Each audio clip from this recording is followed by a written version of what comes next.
大家收聽 From the Talk。Hello， 大家好啊，又係我啦，我係第一集嘅嘉賓啦。咁今日我咧就帶咗另一個朋友嚟，佢就係我嘅師姐 Fanny 岑君儀。Hello， 我係岑君儀 Fanny。Hello，係啦。其實咧，今日講我未認識阿 Fanny 嘅，咁所以透過今日嘅活動咧，我哋就可以認識你多啲啦。係問下阿 Fanny 先啦。咁啊，你點識啊演員嘅？咁我就喺一個叫做東希藝術節，係咪啊？係啊，咯東希大地藝術節係啦 ，Regain the Lost Wing 係啊，冇錯，有一個叫做再次飛飛嘅沉浸式體驗嘅活動裏面咧，咁我就認識咗婉婉啦。咁我咧就係嗰個 project 裏面嘅一個叫植物長老嘅一個演員啦，係啊，演員啦。咁另外咧，我係要帶住一班小朋友咧，一齊喺嘉道理農場嗰度去做一個小演出嘅咁樣咯。其實我份去㗎，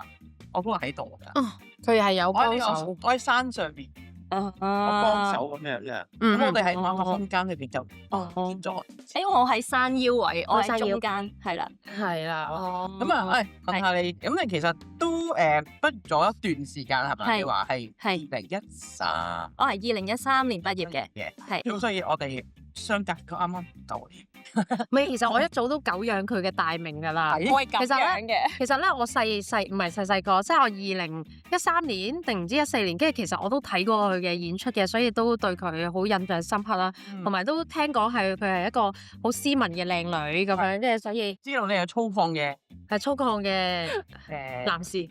女人啊，係啦，跟住一直都唔係有留意呢位師姐嘅，但係遲遲都即係冇咩機會咁樣去合作咁樣，係啊。之後上2年啦，跟住有一次嘅機會，跟住我都唔知點解我會突然間揾你喎。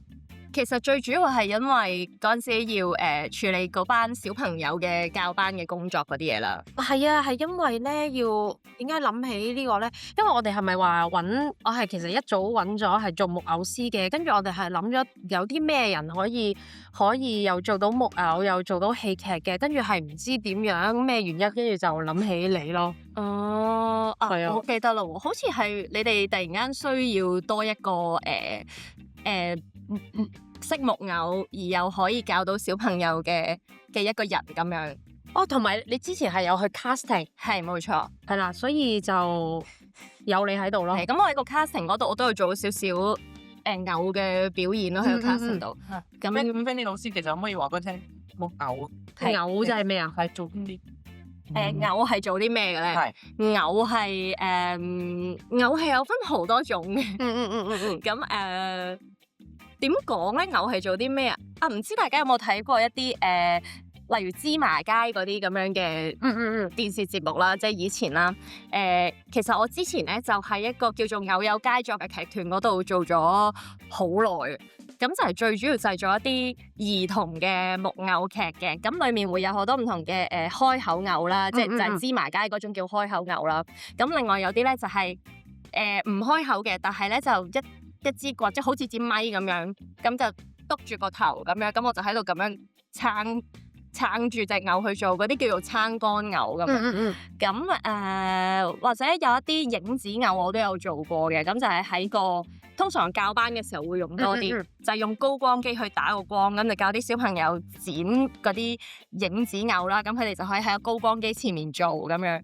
咁仲有你主要嘅工作，即係可能都會 focus 喺嘅小朋友，即係喺小朋友。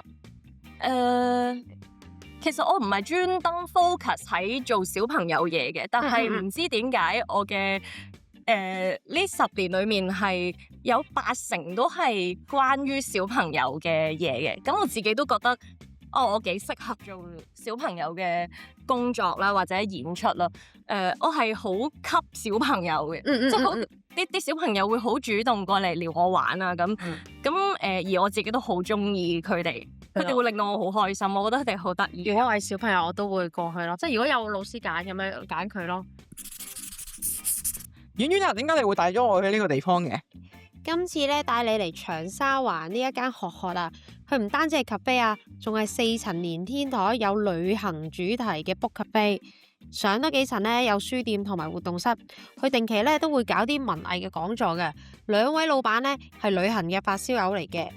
佢哋本身咧之前喺深水埗開咗間旅行主題 Lonely Places 啦，之後咧想再搞大啲啦，所以就嚟咗長沙灣呢度搞嘅。喂，其實你睇下周圍嘅裝修啊，全部都係老闆帶翻嚟嗰啲手信啊裝飾嘅，都幾有異國風情感覺噶。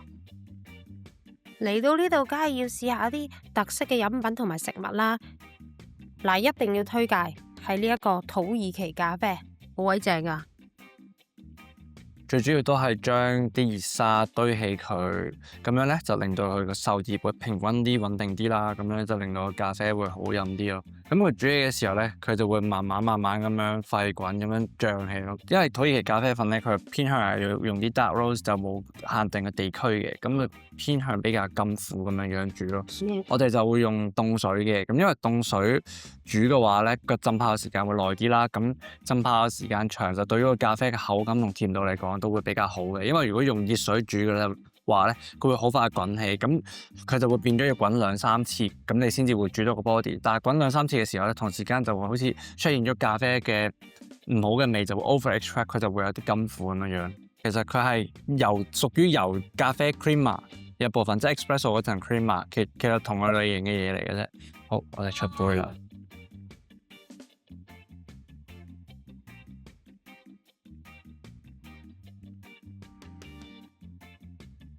OK。咁你幾時開始去做呢個 pop tea 嘅？飲杯嘢先。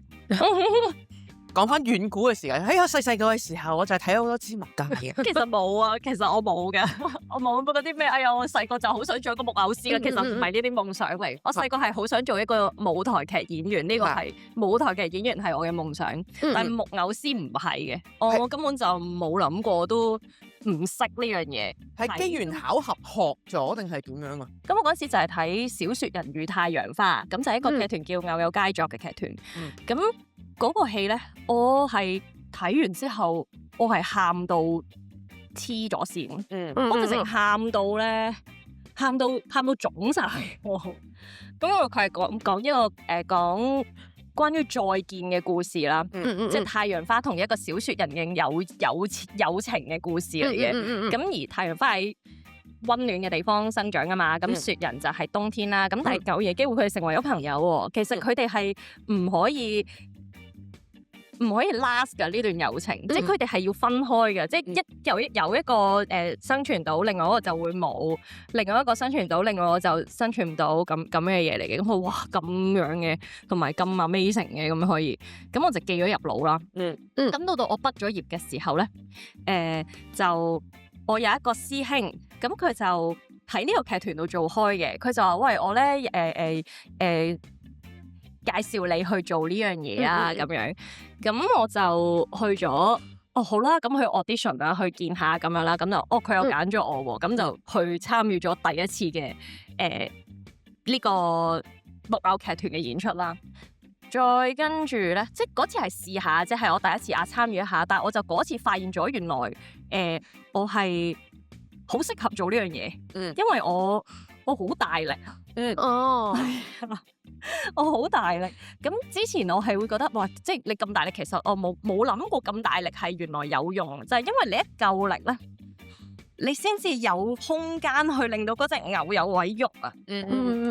如果你唔夠力，你就係咁樣舉住佢，其實佢已經做唔到嘢。但係如果你夠力舉起佢，咁你就有空間去做去唔同嘅 variation 咁。再隔多咗幾年咧，我就其實隔多咗2年啦。個劇團佢哋又再揾我做，咁嗰次咧就係做咗一個我自己覺得我覺得我係我生命中都幾緊要嘅一個 puppet 嚟嘅，咁就叫做棉花糖。咁棉花糖咧係一隻好可愛嘅糖嚟，咁就係 Muppet 嚟嘅。咁就當時嘅導演啦，咁佢就揀咗我去做呢個 puppet。冇聲嘅。到我啦！各位小朋友，你哋好，我係棉花糖。你哋係咪好掛住我呢？我都好掛住你哋呀！你哋記得夜晚瞓覺要冚被，同埋幫爸爸媽媽都冚埋被，咁就乖啦！拜拜。因為為棉花糖係主角嚟嘅嗰個戲，咁就一個音樂劇啦，要唱歌，咁佢又要係咁講對白啊，咁而同埋我哋係要笠住頭紗嘅，我哋係要遮晒成身啊，個面都要遮埋頭紗咁。咁唱歌係會有時你屙下，你個頭紗會黐住咗你個口啊，或者你會食咗塊布啊，咁但係你又要即刻攞翻個塊布，再繼續唱歌咁。然後我就完成咗嗰個演出，就覺得哇，我好中意呢樣嘢。我覺得啲小朋友嘅反應令到我好開心，我好有滿足感，好有成功感。我記得有一個畫面係咧，其實嗰個係一個嗰啲同樂日嗰啲嚟嘅啫，即係會出嚟示範啦，攞啲木偶。咁跟住我見到咧，我用嗰隻棉花糖同個小朋友玩嘅時候咧，個小朋友咧望住個媽媽咁樣，望住佢笑咁樣喎，即係佢話啊，咁你話好得意啊咁。佢話哇，我見到個小朋友同佢媽咪咁樣對望，然後兩個人笑，嗰個 moment 我覺得啊，好美麗，好溫馨啊。跟住我就覺得啊，好想繼續做呢樣嘢啊，咁啊，咁我就 keep 住咗。其實都唔係專登嘅咋啊，繼續有又繼續做，咁一路做又因為你都會想做好件事噶嘛，啲嘢一嚟到你度，咁就一路學住咁做咁樣，咁就做一路做咗10幾年咁就都 feel 到啲技巧咧係自己個身體度生出嚟嘅，自己揾出嚟嘅咁，所以我冇真係。我認真去上 course 學，其實我冇嘅，係真係摸咯，逐隻 puppet 摸，逐隻 puppet 試，睇下點樣佢會似啲咁樣。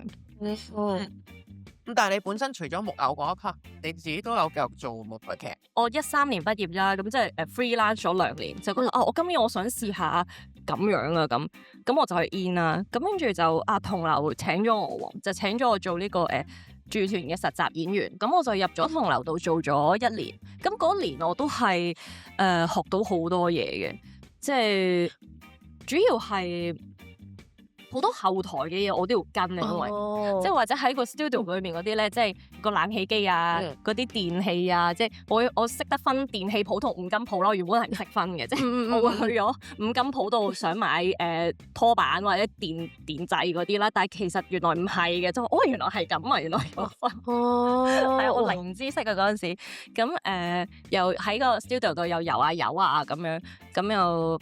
好開心啦！我都好中意試唔同嘅嘢。我覺得我同佢做，因為佢有做全職演員，我都做過1年，又係跟劇團。佢嘅取向係多技術上，我係做咩啊 admin 嘅嘢，所以我係好識得做咩 ticketing 啊、marketing 啊，點樣去幫公司開個 YouTube channel 講故事啊。所以我咁都好好喎。你幾時幫我開啊？係咩啊？你幾時幫我開啊？幫我營運好我嘅channel 啊？梗係得啦，我等你。你知唔知有個師姐同我講啊？你咁中意講嘢，真係 podcast 真係好適合你。係啊，係啊，係你自己唔相信自己講嘢係有另一個出路啫嘛。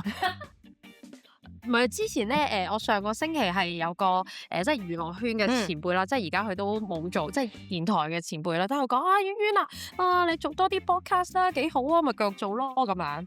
係啦，係啊，所以就誠邀到你做個客席嘅主持。係啊，唔係我都想繼續追擊下 Fanny 嘅，即係其實你10幾年啦，咁你嘅人生跑道，即係除咗即係你啱啱一直就話本身好想即係做舞台劇演員啦，咁就夢想成真，點知無端端跟住咦做咗 puppeteer， 跟住又有另外一啲你有拍戲㗎嘛？都有啊，你有拍戲，跟住又有做一啲幕後嘅工作啦。咁其實而家你即係叫回顧返自己呢10幾年啦。咁其實因為其實對我嚟講，其實我已經畢業咗5年啦。跟住其實我上次同阿多都講話我都覺得好氣餒。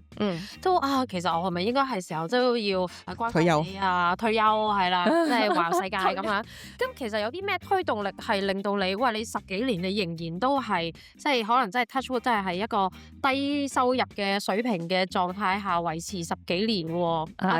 我答佢靚女係一個其中一個重點。其實我喺電影有睇過佢㗎。係啦，靚女係一個重點。係啦，唔係佢都美貌如花係啦。唔係咪即係你係細個？你係講過你係中五畢咗業之後就即刻入 APA 嘛？唔係，係點啊？其實咧，我係中5之後咧，我係讀咗1年嗰啲 high dip 嘅。咁嗰年對於我嚟講，我係我唔想提有一種痛苦嘅感覺。因為其實我之後諗翻咧，其實唔係咁痛苦嘅，只不過因為我實在太想入 AP 啦。咁當年因為原本我唔係想咁嘅，係點㗎？講到好似要被逼喎入呢個 AP。唔係啊，我唔係，我原本係。我諗下先啦，我應該係 Form 2嗰陣時，我即係知道，呢個世界上原來有演藝學院嘅喎，咁我就應該有個。請問你會考定 DS？我會考嘅。我哋三個會。咁我了解下，因為我而家好容易得罪人㗎，你明唔明啊？唔係冇嘢嘅，唔緊要嘅。係好接受所有嘢嘅而家。係 Form 2，係請你繼續。Form 2嘅時候我就唔係，其實我再細嗰啲就已經覺得好中意做戲啦。但係點解會好中意咧？好似係我阿媽同我報嗰啲樓下嗰啲社區中心嗰啲嘅啫。係咁啊玩啦，其實中意玩咯，中意同其他人一齊玩。咁玩嚟就覺得原來中學有戲劇學會㗎，好嘢！咁我就去報啦。咁參加完之後，參加咗 Form 1嗰啲戲劇培訓班啦。咁又覺得繼續好中意啊！咁然後我就知道，原來呢個香港有演藝學院㗎，我一定要入到。咁就決定咗。但係你 Form 5係有冇考夠幾多分先入到，定係要全科合格？係全科合格。你合格咗嘅？合格咁唔係問下啫，唔係因為我咧，其實喺我唔係，我真係唔係，因為我其實我好想入演藝讀drama，但係我細個真係唔讀書。係可以好嘅喎。我有一個呢個演員夢㗎，可惜我真係搞唔掂。你做老母？我老母嘅角色好出色㗎，其實。唔係啊，我覺得你唔係啊，你係家婆啊。你家婆啊？我覺得你係會好照顧啲弱小㗎。即係你會好似好惡咁樣啦，好似好管理大家，但係我覺得你其實係覺得善良嘅奶奶啦。唔係，其實我覺得佢係可以做喜劇咯，comedy 嘅人嚟㗎。因為我覺得你講嘢嘅節奏嗰啲咧，係令到人係即係起碼有啲punch 位，我會記得你咯。係啊。我有冇同你講過？其實我以前係真係做過 drama 咧，喺中學嘅時候。但係我唔知點解，永遠我嘅角色都係羅嘅。好 sad 啊！跟住仲要原先有嗰啲咩演員獎啊。我記得嗰時我做完我老母個角色啦，跟住之後個學校就同我講話，其實咧如果你係女主角嘅話咧，我應該俾個女主角你，即係你係贏咗㗎。如果你有獎，我係會俾你。跟住之後到咗其實幾年前啦，其實我有想去做翻演員嘅，即係呢個我係冇話俾任何人聽。咁其實我去過 casting， 咁去 casting 啦。咁然後我明明係 cast 做一個 TB 嘅，跟住咧唔知點解佢都係俾翻我老母嘅角色我。喂，咁其實佢嚟講都痛苦喎，要做老母角色。喂，你覺得好痛苦啊？首先我冇嗱，我知我有嗰顆善良嘅心。係。即係雖然你嘴賤咁樣，雖然我嘴賤亦都好爛口，咁我亦都知道我自己咁嘅身世都好適合做一個師奶嘅角色，但係可唔可以俾我個型一 TV 得唔得？我哋做火焰奶奶，火焰奶奶老分啊嘛，我哋應該紫色嘅。唔好講我，真係講翻你哋。講翻呢個係演員嘅生涯裏邊。好啦，咁你畢咗業啦，咁其實啱啱都講過你做一啲一次嘅工作。咁你覺得會唔會有少少影響到你嘅 career path 咧？會俾人定型咗咧？冇喎，冇咩型，冇俾人定。但係其實阿 Fanny 其實即係如果我哋三個比較之下，即係其實你係屬於一種係斯文啦，即係鏡頭下係一個標準美女樣㗎嘛，有長頭髮嗰啲咁樣。其實我唔係好。咁其實係咁 focus 落。唔係啊，係啊，即係其實係咪有優勢㗎？即係呢一行喺呢一行，即係無論你，因為你又有拍電影啦，有拍劇集啊，跟住然後即係本身係多台幕前嘅嘢多，其實有冇優勢嘅咧？你講緊外在啊！我哋係好其實我個人係好表面㗎咋。其實係啊，其實嗱講真，我真係唔係嗰啲 camera face 嚟嘅。我喺個台度係靚啲，我自己覺得。陣間到大家睇下個鏡頭意思係咪？你望住嗰度，望住嗰度。嗱，下坐。我哋三個比較之下，邊個係 camera face 啊？係，哎呀，我會慢慢 zoom 埋你啦。哎呀，可能佢慣咗㗎啦，唔俾人係啊讚咁樣，唔係啊，唔真係。係啊，喺我細細個嘅時唔係候，我最中意令到佢難堪，你睇下 feel 到佢塊面紅啊！紅到好面都好面晒尷尬，好尷尬。唔係真係嘅，真係唔係嘅。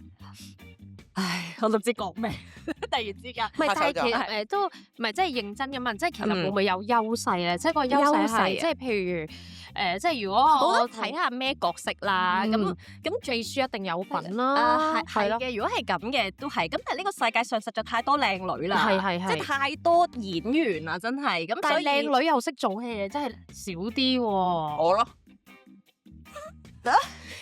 喂，可唔可以 zoom 緊啲我哋啊？多謝你咁誠實啊！靚呢家嘢好多唔同嘅審美眼光。可唔可以而家咧攞個 AI 跟住幫你 key 翻啲長頭髮啊？我下次戴個假髮嚟啊！咪假髮太假嘅，其實我覺得冇問題啊我覺得。OK 冇問題啊！我覺得人講翻去靚女先，得啦，完咗噶啦，係講翻去靚女先，有冇優勢咧？有冇優勢啊？我都係覺得睇角色嘅，睇下你要做咩啦。即係有時其實都係睇樣啱唔啱咯。咁唔通你要做一個唔係淨係要靚噶嘛？有時你個型似唔似嗰樣嘢，type 唔 type cast 咁就係唔關事咯。咁例如如果話個樣係咁嘅，咁你就成個 OL 咁嘅樣，咁你永遠就只可以做 OL 咁樣。咁都會我有個難題唔係喎，我都想唔俾反而唔俾你問我問。唔係我，黑包剪答係你先。 OK， 好嗱，即係我咁講係唔啱，但係我都坦白講，如果我係casting 嗰個人啦，我會覺得其實好多 ABA 嘅女仔，我諗我唔好話全部，我有一半嘅女仔，我諗可能我淨係睇相，可能我都會覺得我差唔多啫，都係靚女女，肯定都係瘦瘦削削高高，即係嗰隻啦。即係你點樣突圍而出，會唔會都係有一個障礙？即係變咗 number of people 可以揀嘅係。多咗。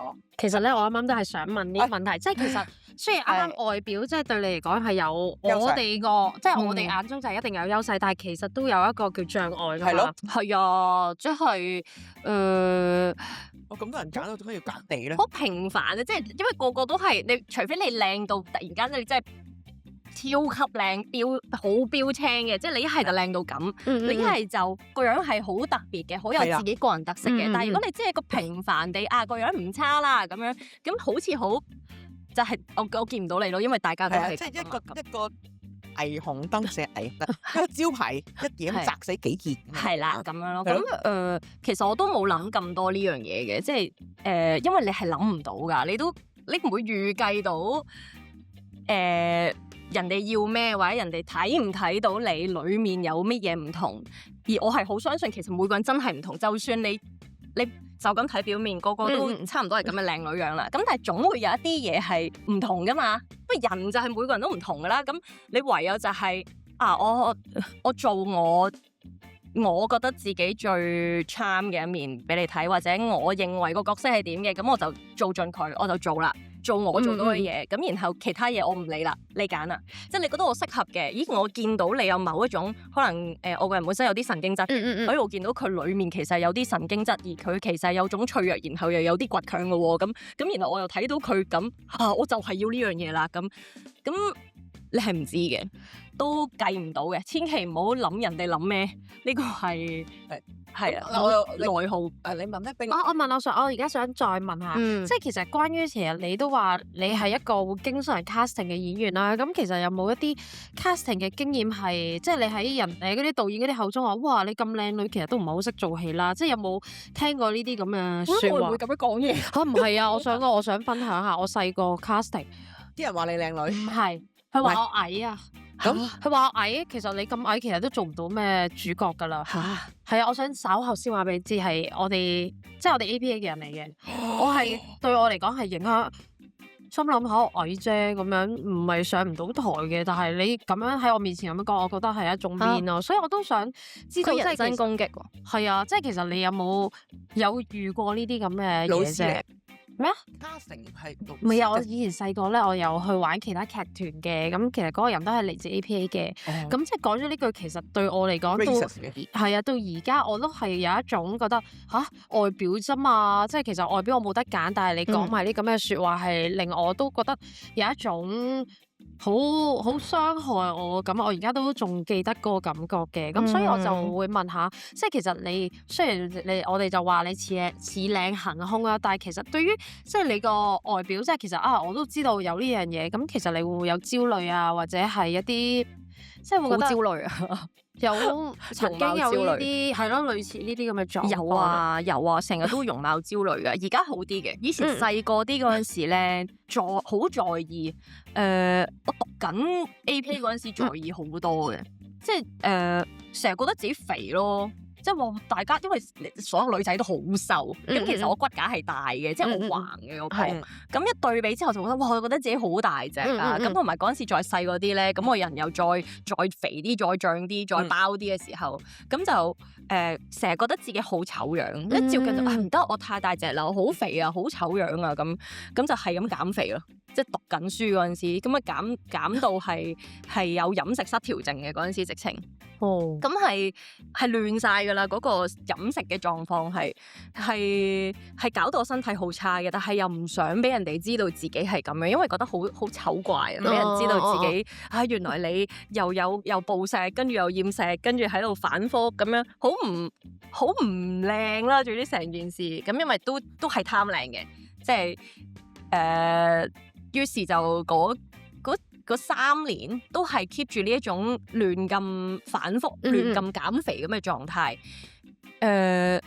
跟住點咧？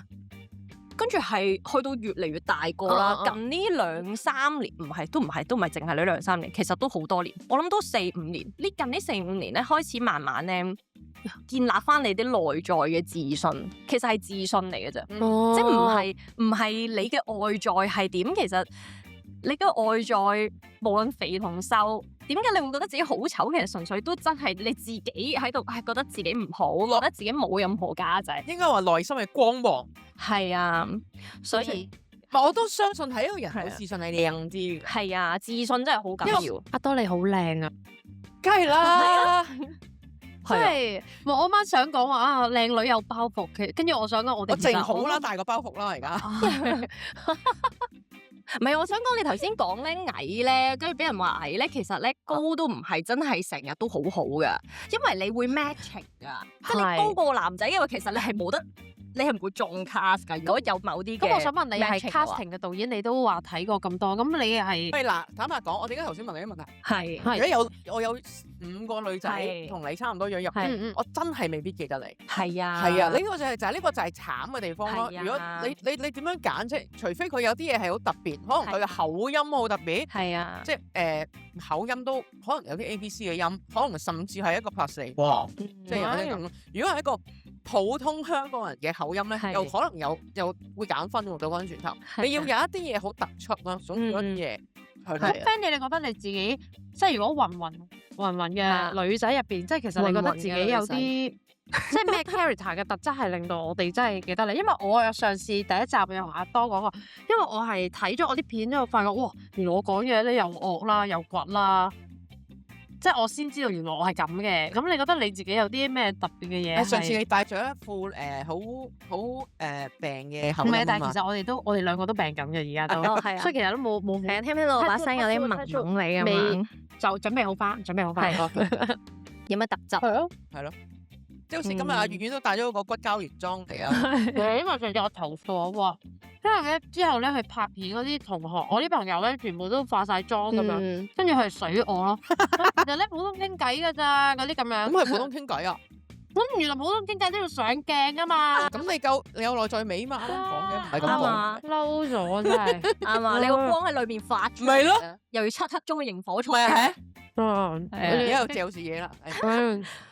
我哋今日好，即係個花朵側邊嗰兩塊綠葉咁樣，你有綠色，我好願意做可以講啲咩？講緊，我覺得我自己有啲咩特質？靚女有包袱，靚女有包袱。冇乜啦，而家我喺度尋找緊其他內在嘅嘢啊，因為咧外在真係唔 last 得耐㗎。你會唔會驚都老嗱？認真，男演員同女演員嘅分別咧，係女演員其實係隨住個年紀增長，就忽然間咧嗰個叫做皮膚親唔係啊親戚嘅 level 架構係忽然間提升嘅，由阿妹變家姐到老婆到奶奶到阿婆咁，即係兩都話你一出嚟已經係媽媽。嗱咁咪長青咯。你個 level 係點樣？我16、14、15歲都奶奶咁嘅樣噶啦，所以Morgan Freeman 咁長青就係咁解啦，係啦，即係你會唔會覺得即係女仔就係透過因為年紀可以增長，咁然後就死啦！我嘅角色轉換又開始，我唔扮得靚妹，而家扮唔翻係10幾歲咁樣。我覺得自己好嘈啊！如果再扮靚妹，同埋我自己都覺得冇咗咁樣，即係可能喺舞台上面都好少少嘅，即係遠啲咧，你都仲可以靠你嘅肢體語言去呈現，但係一拍嘢，你隔離嗰個真係一靚妹，你企埋去，你無論個樣幾，你 keep 得幾好都好，一睇就知你真係唔係假靚妹，係假靚妹。呢個係指咩字？我指佢假靚妹，係咯，靚妹係啦，假靚妹。咁所以唔好做呢啲嘢啦，即係唔好令到大家都覺得但會唔會開始又要去到啲揾緊？我而家揾緊。有冇試過俾人被逼要做啲小三嗰啲角色？你覺得佢有 potential 做小三啊？我有 cast 過呢啲角色，但係佢冇揀我。佢揀啦，做要啦，妻娘冇。佢要做小三噶啦，即係嗰啲小三得嚟嗰啲，我默默喺度等佢，佢唔係嗰啲妖豔嗰扎喎，係嗰啲苦女。我直喺係啦，嗰啲我真係好愛佢，我真係好愛佢，但係佢老婆真係好惡，同埋係佢擁有好多嘅家產啊！佢老婆，咁我只能夠喺後面默默咁支持佢嗰種咯。係唔緊要㗎，我喺度默默咁樣愛住佢就夠㗎啦。佢總有一日佢老婆會死㗎嘛，真係等啊，真係。係啦，嗱，你仲唔係嗰個老婆嘅角色？我唔介意係啊，我唔介意。我同你鬥搶咩？你就原配嗰個，佢就係隔離個小三真愛嗰種咯。即係都會有啲即係，我唔介意，我咩角色我都可以做啊。都係會令我好興奮㗎，即係所有任何嘅角色都然後你講話嗰個慢慢個年齡遞增嘅時候，會做唔同嘅年齡嘅角色啦。咁係會咁嘅，咁但係我又覺得冇乜問題啊。咁人係會老㗎啦，咁有戲做就好啦。即係仲唔揀啊？揀咩？如果你有一個角色，無論任何年齡，你又覺得我適合我自己，又覺得我可以做到，咁就做啦。師姐，我想師姐，突然間師姐，你大過我。師姐，我突然間有個問題。師姐啊，師姐係啦，我想問咧，即係其實即係我啲同學都話冇戲做啦，但係其實你做咗10幾年都 keep 住有戲做，其實有啲咩竅門咧？係咪真係要露下膊頭啊？要叉腰嗰啲嘛？我有咩？我都有，我露條頸咁樣，係咪都要有呢啲潛規則咁樣㗎？係咪要咁樣露少少鼻哥窿咁樣都得？露咩啊？係咯，keep 住佢話我想講下師姐係師姐啊，佢真係 keep 住有戲做㗎，佢真係 keep 住。兒童劇多啦，keep 住兒童劇啦。但係佢最上一套係咩罪與罰喎，藝術節嗰啲。係啊，咁你點 keep 住你嘅曝光率咧？即係其實你本人係比較低調嘅，但係佢都係嘅。Again 係，我發覺我真係呢排咁多咁多個 podcast 嘅嘉賓，其實你哋咧好少去經營你哋嘅 IG 嘅，但係你唔好理，其實係即係都多人識嘅喎，其實係咯。點樣可以喺呢個咁嘅時代實力？點解抗衡咧？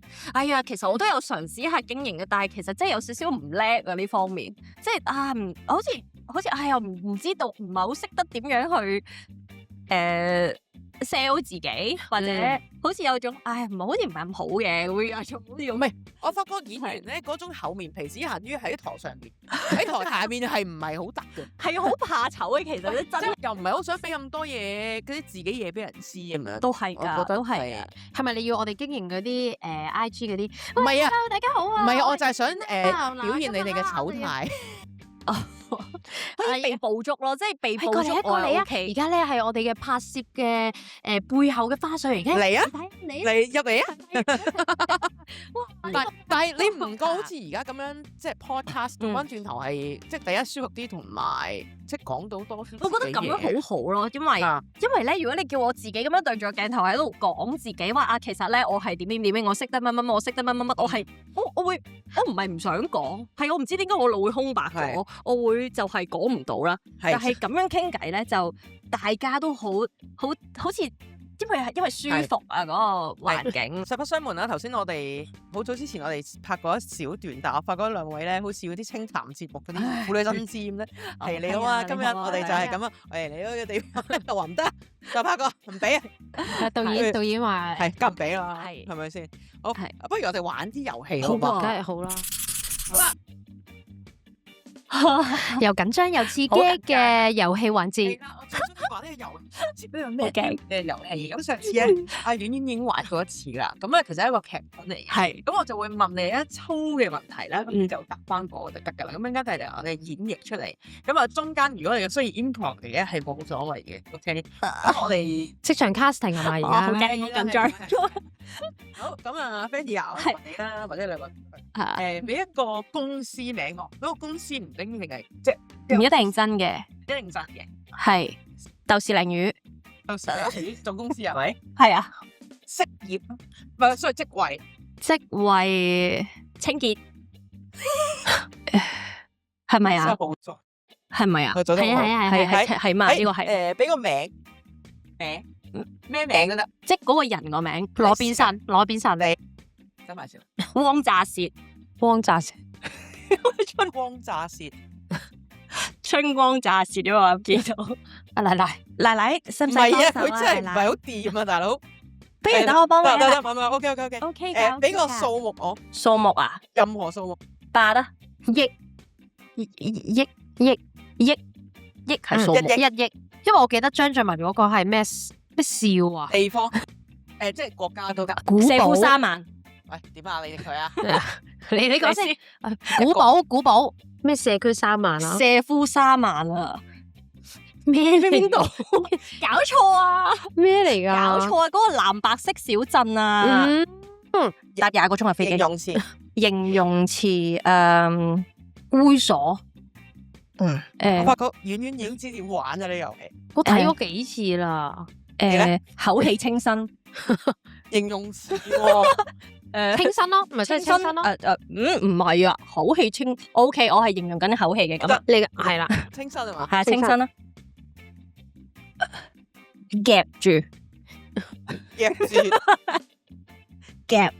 夾住邊度啊？要夾。阿多，你有冇發覺咧？當佢玩呢個遊戲，就發現我哋演員嘅詞彙嘅能力係幾詞窮，因為我哋所有嘢都係 from 劇本。我明啊。夾菜，夾住條菜，係夾住條菜。詞窮真係詞窮。婉婉咧，炸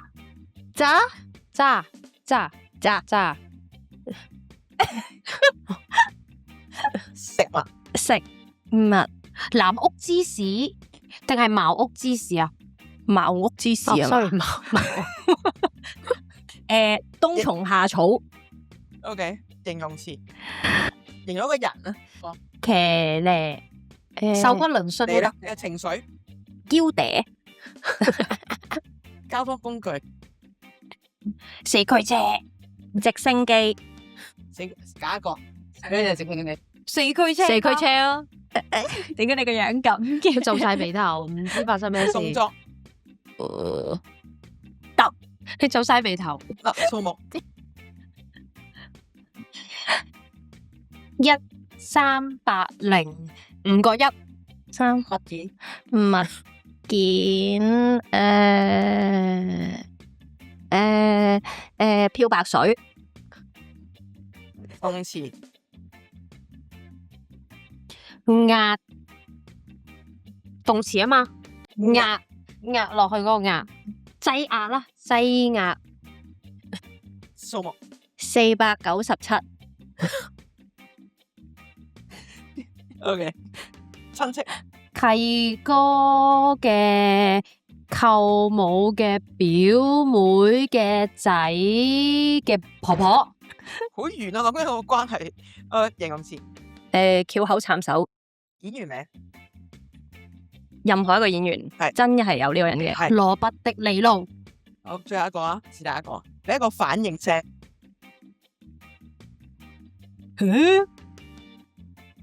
H.E. 係啦 H.E. 哦。我哋又翻嚟啦。好好啦，咁我而家咧就將頭先嗰個劇本咧 send 俾兩位美女。呢個劇咧係講緊兩個女子咧就去 interview。係啦呀，咁你係 A 啦，係 B 啦，係係做最出色嘅 HR。好啊。咁我俾少少時間你哋望一下好咯喎，唔好俾咁 OK，得我睇可以。如果當中有咁一啲即刻做咯。 prop 嘅話，咁你就 prop。我哋嚟我哋嘅 Mad Lib，準備好啦吧？係準備準備。 OK，歡迎嚟到豆豉鯪魚總公司今日嘅面試。係。今日我要招聘嘅係一個清潔，麻煩兩位介紹下你自己先啦。係大家好，我係一個叫做羅變神，我有8年嘅工作經驗，佘夫沙曼。我個名叫做汪澤仕，都叫喺呢一行做咗1億年嘅經驗噶啦。請問點樣1億年啊？喺吹咁大？古堡工作1億年嘅經驗，其實都係累積翻嚟嘅。係。一光年咁滯喎，啲 friend 嚟喎。係啊，咁其實呢啲都係數字嚟嘅啫，數字都係銜頭嚟嘅啫，所以我係有呢啲咁多嘅經驗嘅啦。 OK，係。好，咁我就問大家第一個問題先啦。咁如果工作壓力大嘅時候咧，你係點樣猥瑣自己嘅咧？我通常會先清新一下自己咯，咁然後再慢慢解決問題啦。嗱，我就唔同佢啦，我就比較直接嘅，我會即刻夾起條菜夾咯。即係點樣夾條菜可以猥瑣自己？我攞住條菜，然後嚟猥瑣自己。係啦，嚟猥瑣自己係捽咯，又捽又猥瑣自己咯，係咁樣咯。聽起嚟兩個都好渣下喎。係渣定渣先？我唔知啊，渣啦，好渣下。第二個問題，如果同事去完旅行翻嚟，帶住一盒茅屋芝士同埋冬蟲草翻嚟，你會點樣處理咧？我會請大家一齊食啦。嗱，咁我估我自己應該會攞最大塊先嘅。都答得好誠實啊！呢個答案。係。好，第三個問題，如果老細突然間好騎呢，你會點樣處理咧？我會保持嬌嗲。咁我可能咧會拎住架4驅車去冷靜一下咯。即係你自己揸咗佢，即係個老細有問題，你就自己揸咗佢啦，就走咗。行開下。OK，都定係帶埋老細去咧？都係一個好好嘅方法嚟嘅。咁我同老細一齊遊車河咯。都好有創意啊！我覺得兩位啊，請個清潔搞咁多嘢，真係。好，仲有一個問題，咁如果公司突然出現呢個危機，你會點樣處理咧？我會立即揼漂白水。點樣揼法咧？點揼都好合理喎！你做過呢個清潔有漂白水，係咁樣揼，係咁，但係咁揼嗰個漂白水，係揼幾多次啊？揼幾多次咧？揼個18千萬、10萬、8萬、138萬零111次。哇，數學幾精啊！好準確喎，一定要係138萬零111次。係個問題就會解決噶啦。哇，好有經驗㗎嘛！我可能會壓個 OK 情況去再行動咯。點樣壓個 OK 情？壓個我諗係將個問題壓到最低，跟住然後再去解決咯。就係你嘅車已經走咗，頭先你揸咗個4驅車走咗翻嚟嘅。唔係，我諗應該係架4驅車去壓晒啲嘢，跟住就搞掂咯。好，咁我先多謝兩位啦，同埋我睇到你兩位嘅關係好似係識咁樣噶，係嘛？其實係我哋其實咧係識咗497年噶啦。咁耐，你邊度人嚟噶，大佬？有1億年咁樣，咁都唔係好耐啫。對比起佢一係我有1億光年嘅經歷，Oh my god，其實都唔算好熟啦。對比起佢1億年，係咁你哋兩個其實咩關係？唉，其實佢係我個契哥個表，佢係我個契哥個表哥個仔個阿婆係咪啊？吓，冇咁老，啱嘅。契哥一億光年啊嘛。表哥，契哥個表哥個仔嘅阿婆係啊，佢係我契哥個仔，係啊，其實我好老㗎啦。表哥個仔嘅阿婆，係啊，我好老㗎啦。咁我見咗扮後生咁樣做清潔，咁咧阿婆做清潔係最啱㗎啦。咁咧我好 racist 啊！你而家你阿婆一定做清潔㗎？唔係啊，其實後生都可以做清潔嘅。咁因為後生都可以係阿婆㗎。咁可能我已經有3個孫咧，你唔得嘅咩？係咁因為我做咗1億光年啊嘛，咁我有1億光年嘅經驗，咁我年齡都應該有啲年紀嘅。你唔好以為我唔識喎，光年係講緊距離喎。你老伯，你講先嘛？sorry，一年，收。哦，真係啊！咁你覺得我哋份工點啊？而家叫我插手咯。所以今日只係可以得一個人得到呢份工。咁份工不如俾你啦，羅伯迪尼魯，唔係咩啊？咁份工你不如俾羅伯迪尼魯啦，可能仲會適合啊。其實你哋兩個嚟玩嘢㗎係嘛？OK， 先好正啊嘛！其實你有冇諗過我哋可以喺未來日子喺呢個 channel 發展一個其實讀劇咧？其實同等於我細個聽收音機嗰啲叫做廣播劇。如果有金主爸爸同埋媽媽嘅話咧，就會更加適合啦。係咯，可以爸爸媽媽奶奶，三隻奶奶。係奶奶好需要大家。今日俾人攻擊。咁每一次咧，我做一個訪問嘅時候嘅結尾咧，我都會問個 guest 一個問題啦，就係我嘅節目名叫 From the Talk， 因為我哋人與人之間咧，其實欠缺好多嘅溝通啊，無論係同自己又好，對人哋又好，對屋企人都好。咁如果你有一個機會去同某一個人或者某一個動物或者 object 去重新講一番說話，或者未來都好，咁你會同邊個講，同埋講啲乜嘢咧？以前咯，同細個自己咯，同以前嘅自己講啦。講啲咩？講好多謝你一直都好努力、好盡力，令到我而家可以進步咗咁多。我有我而家所有嘅一切，都係因為你以前一路都好努力、好盡力。你一直都做得好好。你好靚，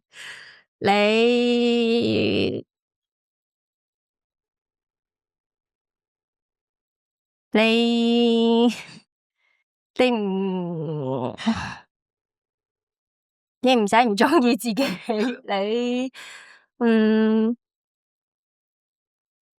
你好好，你一路都係好關心人哋所有人嘅感受，但係你可以關心多啲自己，你自己都好重要㗎。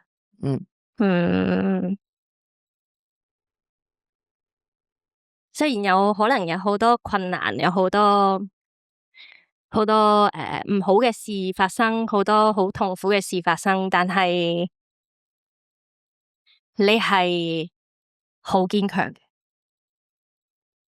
而且你過咗啦。每一次問親呢個問題，大家個反應都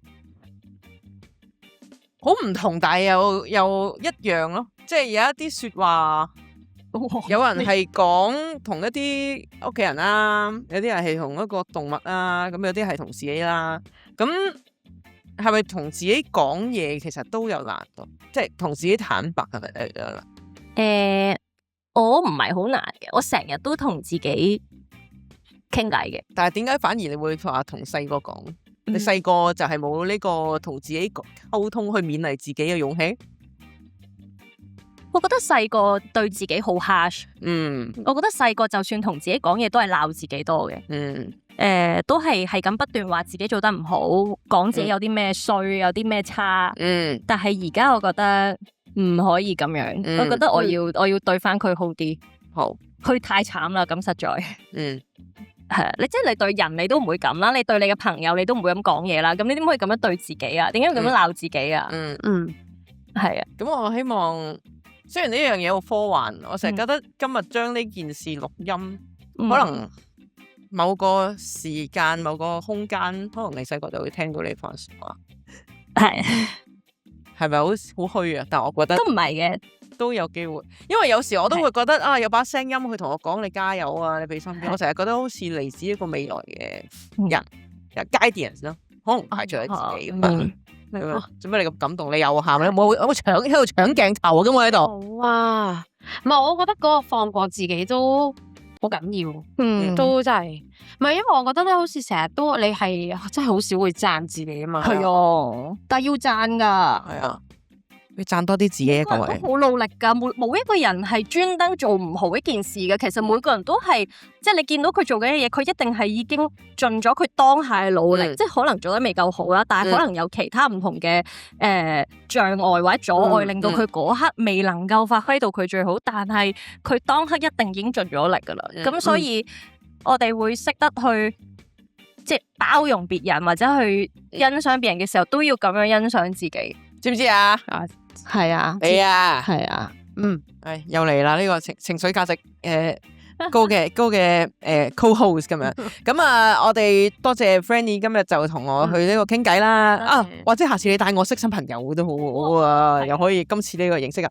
好，咁我都提下我哋嘅觀眾同埋聽眾先。咁我呢個 podcast 咧喺呢個 YouTube 啦、Spotify 啦都可以睇同聽嘅。咁喺 Apple Podcast 咧就可以聽咁樣嘅。咁大家可以又睇又聽，或者係無聊嘅時候聽下我哋呢一班咁努力嘅演員啦。其實喺我哋香港而家咁我覺得認真講都比較多唔係開心嘅 moment 啊，咁大家傾下偈，大家勉勵下大家，亦都唔排除第時可能有嘅合作機會，咁增長下，大家又學習下咁樣咯，咁樣最緊要係愛惜自己，支持下身邊嘅朋友，我咁樣咯，好冇？係啊，好啦，多謝你，咁我哋多謝你哋，我哋講到呢度先，咁啊，下次再有機會見到阿 Fanny 啦，拜拜。